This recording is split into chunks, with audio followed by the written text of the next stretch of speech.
В Ингушетии сворачиваются простоявшие там несколько лет палаточные лагеря беженцев из Чечни. Одну из возвращающихся на родину семей провожала съемочная группа Ольги Кири. С августа по декабрь прекратили свое существование городки Белла и Алина. С каждым днем все меньше палаток становится в соцсети и спутнике. Для Умажевых это была последняя ночь в Ингушетии, и провели ее, как говорится, на чемоданах. Собрались еще затемно: детские учебники, кастрюли, посуда, одеяло. Весь нехитрый скарб грузят в машину. На новом месте все пригодится, считает хозяйка. Соседи провожают и не скрывают зависти. Сами только на днях подали заявление. Завидуем, конечно, когда им едет домой. Она к себе домой едет. Али Сулейманов по специальности плотник. Надеется, что его рабочие руки на родине будут востребованы.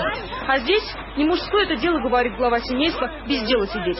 Я уже 2 года тут сижу, не работаю, кроме этой гуманитарной помощи. Уезжает без сожаления. Годы, прожитые в городке, Асмаха Чукаева мечтает быстрее забыть.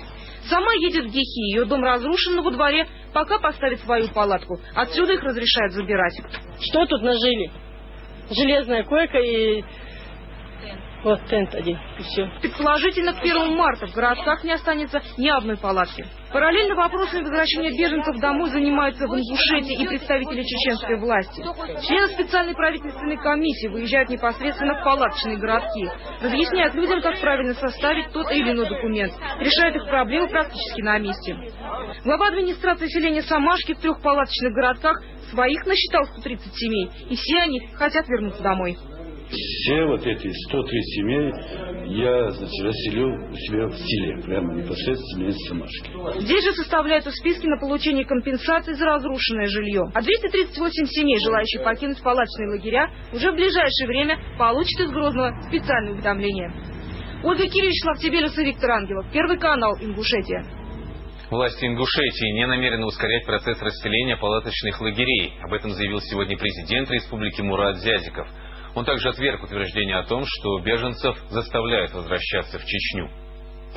На территории республики было 200 тысяч внутриперемещенных лиц. В настоящее время 50 тысяч. Из них 4,5 тысяч это внутриперемещенные лица, которые компактно проживают в лагерях. Нет таких сроков, нет определенных дат, нет никаких кампаний, которые спланированы с тем, чтобы люди выезжали. Люди будут возвращаться по мере создания им условий. У нас принцип исключительно добровольно, возвращаются только те, кто хочет вернуться. Этот принцип для нас является самым главным.